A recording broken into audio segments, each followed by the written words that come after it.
Picture the South China Sea, sun blazing, the air thick with humidity, and a vast expanse of blue stretching as far as the eye can see. The water glimmers under the relentless sun, a seemingly tranquil surface hiding deep currents of tension and history. A battered Philippine supply boat pushes toward the BRP Sierra Madre, a rusting Wu ship marooned on a reef, now serving as a lonely outpost for a handful of Marines who call it home.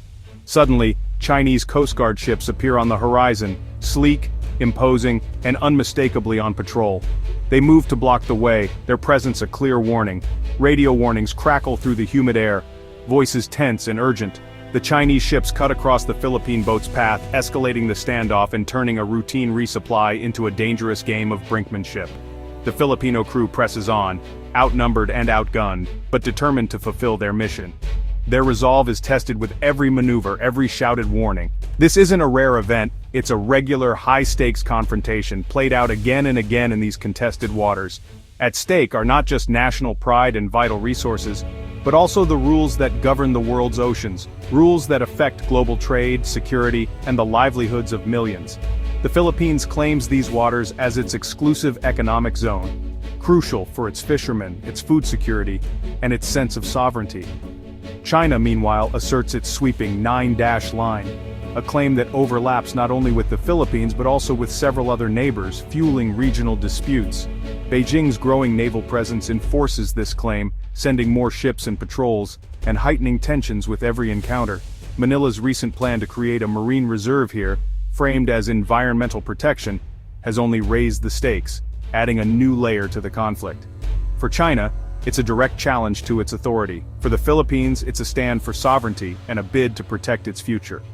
In these contested waters, even declaring a park is a bold act of defiance, a line in the sand drawn on water with the world watching. The heart of the conflict is China's 9-dash line, a sweeping claim over most of the South China Sea. Beijing says history backs its claim, teaching it in schools and promoting it in state media.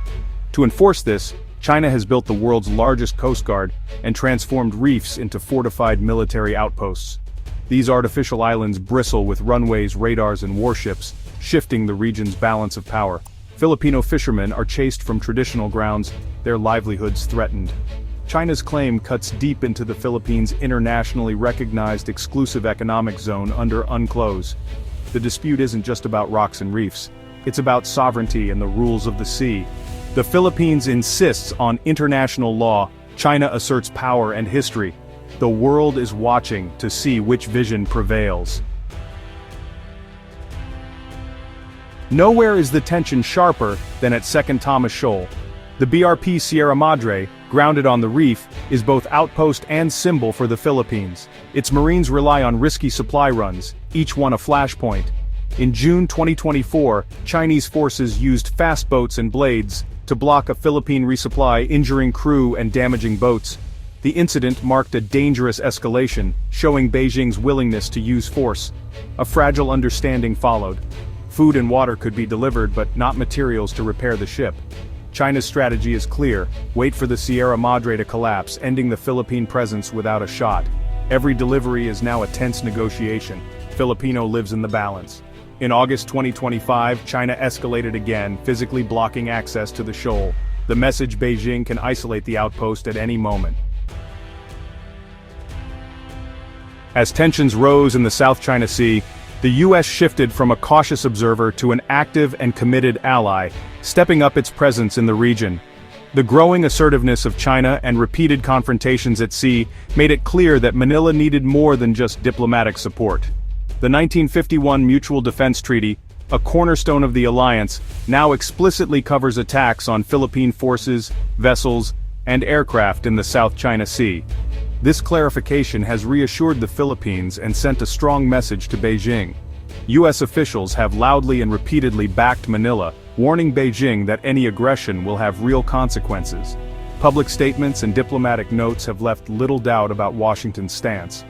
High-level visits, expanded military cooperation, and joint exercises have ramped up, focusing on maritime defense and rapid response. These drills are not just symbolic, they're designed to improve readiness and coordination. The US has deployed advanced missile systems to the Philippines, including Typhoon and anti-ship launchers near Taiwan, boosting the country's ability to defend its territory and deter potential threats. These moves give Manila new deterrence options and signal US resolve to both allies and adversaries. The Philippines now has access to technology and training it never had before. The alliance has deepened. More US access to bases, more joint drills, and pre-positioned equipment. This growing partnership is reshaping the region's security landscape. The goal is clear: make the Philippines a porcupine, hard to attack, costly to invade, and able to resist pressure from any direction. While President Trump has spoken of getting along with China, US actions on the ground show a clear and growing commitment to Manila's security and sovereignty. The US isn't just offering words, it's building up Philippine defenses with advisors, equipment, and new facilities, ensuring the alliance is ready for any scenario. For China, these deployments are provocative. For the Philippines, they're a lifeline, offering hope and protection in uncertain times. The risk is real. A miscalculation or accident could draw both powers into direct conflict, with consequences far beyond the region. But for now, the US presence acts as a shield, deterring further escalation and giving Manila breathing room to strengthen its own defenses. The stakes are higher than ever.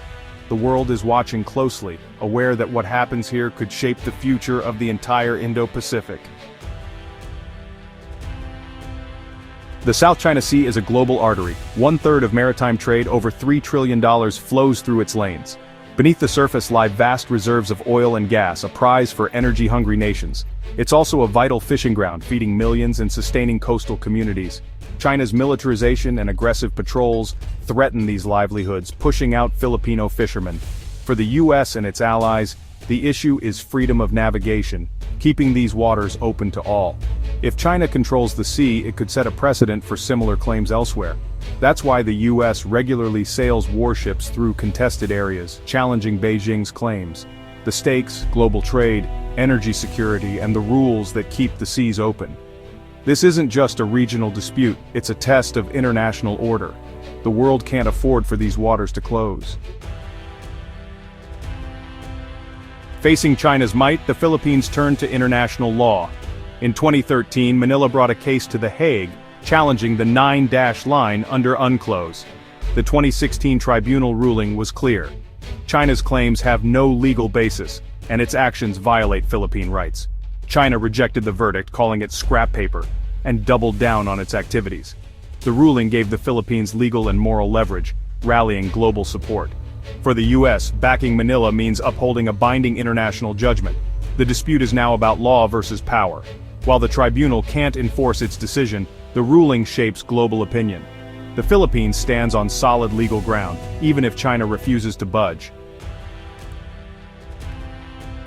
As of September 2025, the US-Philippine alliance stands stronger than ever. But with that strength comes heightened risk and uncertainty. The region is at a crossroads, and every decision now carries greater weight. American backing has emboldened Manila to assert its claims more forcefully, but every move is closely watched and often countered by Beijing, making each encounter more fraught with tension. Beijing views the growing US military presence and new missile deployments as a direct threat, fueling fears of a new arms race in the Pacific, and prompting China to accelerate its own military buildup. In these crowded waters, a single misstep, a collision, a misunderstood signal, or a moment of panic could trigger a dangerous escalation. One accident, one miscalculation, and conflict could erupt almost instantly. The future now hinges on perceptions of American resolve and Chinese restraint, as both sides test each other's limits and search for an edge. Some fear that US distractions in the Middle East or Europe could embolden Beijing to push further, calculating that Washington's attention is divided and its resources stretched thin. Others hope that a strong, visible alliance demonstrated through joint exercises and unwavering support will be enough to deter any act of aggression and keep the peace. Leaders' personal relationships add another layer of uncertainty. Trump's openness to dialogue with China, while offering a chance for diplomacy, also leaves room for ambiguity and mixed signals. For Filipinos, the stakes are deeply personal. It's about defending sovereignty, protecting livelihoods, and ensuring national security in the face of growing threats. For Americans, this is a test of credibility, alliance commitments, and the broader rules-based global order that has shaped the world for decades. The best hope is that deterrence and diplomacy, backed by clear communication, will keep the peace and prevent miscalculation. The worst case is a sudden clash that spirals out of control, drawing in nations and risking a wider conflict that no one truly wants. The South China Sea's waters may be warm, but beneath the surface the geopolitical currents are colder and more unpredictable than ever before. The world is watching closely, and the stakes for peace, stability, and the future of the region couldn't be higher. What happens next will not only shape the fate of the South China Sea, but could define the balance of power in Asia and the world for years to come.